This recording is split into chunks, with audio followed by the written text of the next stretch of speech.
Hello students, welcome back to new video. Students, ये वाला जो क्वेश्चन है मैंने कॉम्प्लेक्स नंबर से लिया है। एनसीईआरटी में प्रेजेंट है, लेकिन ये सबसे बढ़िया क्वेश्चन है। पूरी चैप्टर का सबसे बढ़िया क्वेश्चन है, ठीक है। और एग्जाम में most of the time teacher आपसे क्वेश्चन पूछेगा, ठीक है ना। हाफ ईयरली हो आपका, क्योंकि 11th क्लास में है तो बोर्ड से होता नहीं वहाँ पर।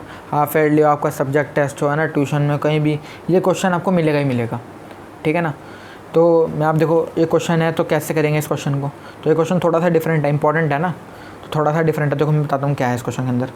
उसने बोला alpha and beta different complex number. Alpha beta क्या है? डिफरेंट कॉम्प्लेक्स नंबर है। अल्फ़ा बीटा कोई कॉम्प्लेक्स नंबर्स हैं अलग अलग। उनमें आपको बता रखा है सिर्फ मॉडुलस बीटा इक्वल्स टू 1, है ना। सिर्फ गिवन क्वांटिटी हमें सिर्फ इतनी ही है, modulus of beta equals to 1। हमें सिर्फ इतना ही पता है कि मॉडुलस ऑफ बीटा क्या है, 1। हमें इसकी वैल्यू बतानी है। तो आप कैसे बताओगे इस नंबर की वैल्यू? बल्कि हमें अल्फ़ा से रिलेटेड कोई इन्फॉर्मेशन नहीं है, हमें सिर्फ इतना पता है कि अल्फ़ा एक कॉम्प्लेक्स नंबर है, उससे आगे कुछ नहीं पता, ठीक है ना। और ये पता है मॉडुलस ऑफ बीटा क्या है, 1। तो हमें इसकी वैल्यू निकालनी है। तो सोचो, है ना, थोड़ा सा डिफिकल्ट काम तो होगा ही। मैं आपको एक बात बताता हूँ, इस क्वेश्चन में ना, इस क्वेश्चन से पहले ज़्यादातर बच्चों को प्रॉपर्टी पता ही नहीं होती। एक प्रॉपर्टी होती है क्या, z इंटू जेड कॉन्जुगेट। ये क्या होता है? मॉडुलस ऑफ z का स्क्वायर, ठीक है ना। ये प्रॉपर्टी इस क्वेश्चन के लिए आपको पता ही होनी चाहिए, उसके बिना आप ये क्वेश्चन नहीं कर सकते, है ना। कर सकते हो, लेकिन वो फिर वो ज़बरदस्ती वाला काम हो जाएगा, याद करना पड़ेगा उसमें। अगर ये प्रॉपर्टी याद है ना, ये झटके में से क्वेश्चन हो जाएगा। तो z इंटू जेड कॉन्जुगेट क्या है? मॉडुलस ऑफ z का स्क्वायर। अब देखो, अगर मैं जो अंदर वाला नंबर है, मॉडुलस को कंसीडर नहीं कर रहा मैं इस नंबर में, जो बाहर मॉडुलस लगा हुआ है इसको कंसीडर नहीं कर रहा मैं, z को ये मान रहा हूँ beta minus alpha upon 1 minus alpha bar beta, ठीक है ना। अगर मैं इस नंबर को z को इसके कंजुगेट से मल्टीप्लाई कर दूँ तो मेरे पास यहाँ पर मॉडुलस ऑफ z का स्क्वायर आ जाएगा, मतलब मॉडुलस ऑफ इसका स्क्वायर आ जाएगा पूरे का। और अगर मेरे पास इसके स्क्वायर की वैल्यू आ गई तो मैं इसके, अगर मान लो मेरे पास कोई नंबर है, अगर मान लो कोई नंबर है मॉडुलस ऑफ 3 का स्क्वायर, अगर मेरे पास आ गया ये, तो मैं मॉडुलस ऑफ 3 की वैल्यू भी बता सकता हूँ, है ना। अगर मेरे पास मॉडुलस ऑफ 3 का स्क्वायर की वैल्यू है तो मैं मॉडुलस ऑफ 3 की वैल्यू भी बता सकता हूँ वहाँ से, है ना। तो बस इसका यूज़ करेंगे। अब ध्यान से देखना है, कन्फ्यूजन नहीं होना ज़्यादा। मैं ये नंबर को z मान लिया, तो z कॉन्जुगेट कितना हो जाएगा भाई? z कॉन्जुगेट हो जाएगा इस पूरे नंबर का कॉन्जुगेट, ठीक है ना। Beta minus alpha one 1 minus alpha bar beta का कॉन्जुगेट। देखो क्या आएगा z कॉन्जुगेट। अब आपको एक प्रॉपर्टी पता होनी चाहिए, इसमें प्रॉपर्टी के मार्क्स मिलेंगे आपको, जो प्रॉपर्टी आप साइड में लिखोगे। तो यहाँ पर आप हम जानते हैं कि अगर कोई नंबर है z1 अपॉन z2, इसका पूरे का कॉन्जुगेट है, तो मेरे पास क्या हो जाएगा, वो z1 conjugate upon z2 conjugate, ठीक है ना। तो ये पूरे नंबर का कॉन्जुगेट है, उसका मतलब क्या हो जाएगा, ऊपर वाले का कॉन्जुगेट अलग और नीचे वाले का कॉन्जुगेट अलग, ठीक है।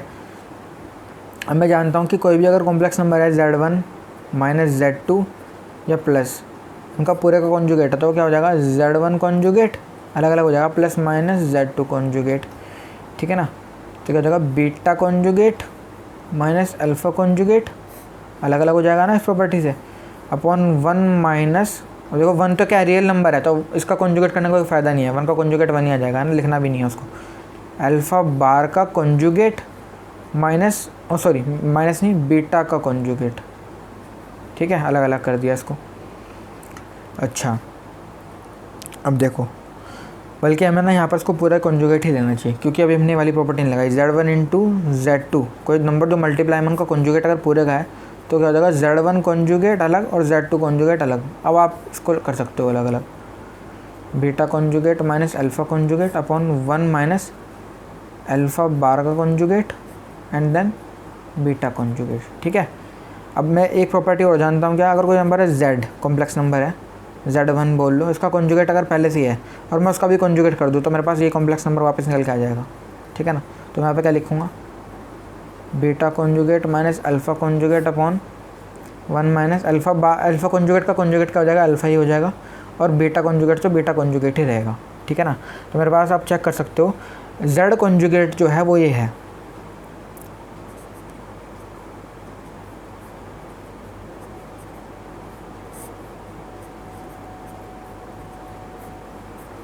z कॉन्जुगेट क्या भाई, beta conjugate minus alpha conjugate upon 1 minus alpha beta conjugate, है ना। अब मैं क्या करूँगा, z इंटू जेड कॉन्जुगेट करूँगा तो मेरे पास मॉडुलस ऑफ z के स्क्वायर की वैल्यू निकल के आएगी।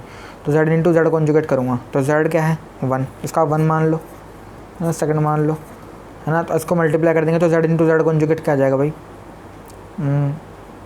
यानी beta minus alpha upon 1 minus alpha bar beta into beta conjugate minus alpha conjugate upon 1 minus alpha beta conjugate, ठीक है ना। तो यहाँ पर इसको मल्टीप्लाई करेंगे तो मॉडुलस ऑफ जेड के स्क्वायर की वैल्यू निकल के आएगी, तो इसको मल्टीप्लाई कर रहे हैं अब देखो बीटा इंटू बीटा कॉन्जुगेट, ठीक है ना। तो इधर कर रहे हैं beta into beta conjugate into beta into alpha conjugate minus beta into alpha conjugate, ठीक है, minus alpha into beta conjugate minus alpha into alpha conjugate. अब देखो अल्फ़ा इंटू अल्फ़ा कॉन्जुगेट करना है। अल्फ़ा क्या है? कॉम्प्लेक्स नंबर, तो complex number Z into अगर जेड कॉन्जुगेट है तो उसका आंसर क्या आता है? मॉडुलस ऑफ जेड का स्क्वायर। तो अल्फ़ा इंटू अल्फ़ा कॉन्जुगेट क्या आएगा? मॉडुलस ऑफ अल्फ़ा का स्क्वायर, ठीक है ना। तो यहाँ पर मॉडुलस ऑफ अल्फ़ा का स्क्वायर हो जाएगा ये, राइट। और बल्कि बीटा इंटू बीटा कॉन्जुगेट को मैं क्या लिख सकता था? मॉडुलस ऑफ बीटा का स्क्वायर लिख सकता था, है ना। तो मैं इसको यहाँ पर मॉडुलस ऑफ बीटा का स्क्वायर ही कर देता हूँ डायरेक्ट ये, ठीक है।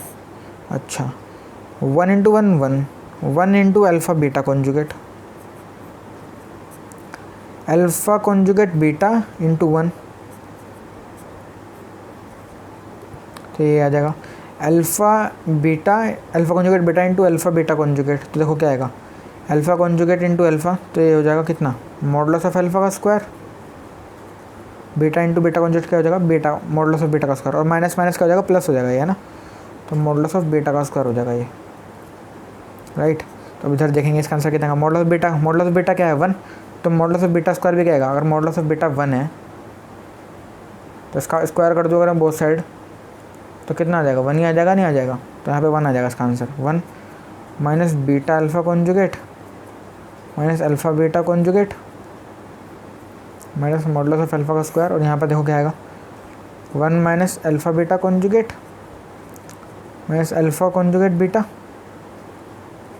प्लस मॉडुलस ऑफ अल्फ़ा का स्क्वायर, ठीक है ना। एक बार मैं ज़रा चेक कर लूँ यहाँ पे, जब माइनस माइनस यहाँ पे भी देखो प्लस आएगा, क्योंकि अल्फ़ा इंटू अल्फ़ा कॉन्जुगेट करने के बाद क्या हो जाएगा? माइनस मॉडुलस ऑफ अल्फ़ा का स्क्वायर, और माइनस माइनस क्या हो जाएगा? प्लस हो जाएगा, ठीक है ना। आप चेक करो 1 1 बीटा अल्फ़ा कॉन्जुगेट, इसके बाद क्या है? माइनस, इसके बाद भी क्या है? माइनस। अल्फ़ा बीटा कॉन्जुगेट क्या है? माइनस। अल्फ़ा बीटा कॉन्जुगेट क्या है? माइनस, है ना। वो अलग बात है, आगे पीछे उससे कोई फ़र्क नहीं पड़ता। और यहाँ पर भी क्या है? प्लस है, क्योंकि यहाँ पर प्लस था ना। मॉडुलस ऑफ अल्फ़ा का स्क्वायर क्या है? प्लस, और मॉडुलस अल्फ़ा का स्क्वायर क्या है? प्लस। तो ये सारी क्वांटिटीज़ क्या है? सेम है। तो ये सारी क्वांटिटीज़ सेम है, तो इसका मतलब क्या आ जाएगा? कैंसिल आउट हो जाएंगे, और आंसर क्या आ जाएगा? 1 आ जाएगा, ठीक है ना। तो मेरे पास अभी किसका आंसर आया है? मेरे पास आंसर आया है modulus of beta minus alpha upon 1 minus alpha bar beta के मॉडुलस का स्क्वायर क्या है? 1 आया है आंसर, ठीक है ना। अगर मेरे पास इसका आंसर 1 आया है तो इसका मतलब क्या आ जाएगा? इसका आंसर भी क्या आ जाएगा? Beta minus alpha upon 1 minus alpha bar beta का आंसर भी क्या आ जाएगा? सिंपल 1 ही आ जाएगा, ठीक है ना। तो ये आपके पास आंसर आ गया, ठीक है ना भाई। अगर कोई नंबर है एक्स स्क्वायर इक्वल्स टू 1, है ना, तो एक्स का आंसर क्या आता है? प्लस माइनस 1 आता है, लेकिन ये मॉडुलस है ना। तो मॉडुलस का स्क्वायर यहाँ पर 1 है, तो इसका आंसर क्या आ जाएगा? मॉडुलस का सिंपल डायरेक्ट 1 आ जाएगा ये, ठीक है ना। तो आप चेक कर सकते हो, इसकी पूरी क्वांटिटी का आंसर क्या है? 1 आया है। तो ये थोड़ा सा घिचपिच हो गया है ना। तो आप यहाँ पे समझ लेना, ये पहले इसके बाद ये वाला स्टेप नोट डाउन करेंगे, उसके बाद आप ये वाला स्टेप और देन ये वाला स्टेप, ठीक है ना। तो मैंने बहुत डिटेल में समझाने की कोशिश करी, अगर फिर भी समझ नहीं आया ना तो आप मेरे को कमेंट्स में बता देना, मैं दोबारा इसको समझा दूँगा, ठीक है। तो वीडियो अगर अच्छी लगे तो लाइक करना, और कोई भी क्वेरी हो, डाउट हो तो मेरे को कमेंट्स में ज़रूर बताना। Thank you.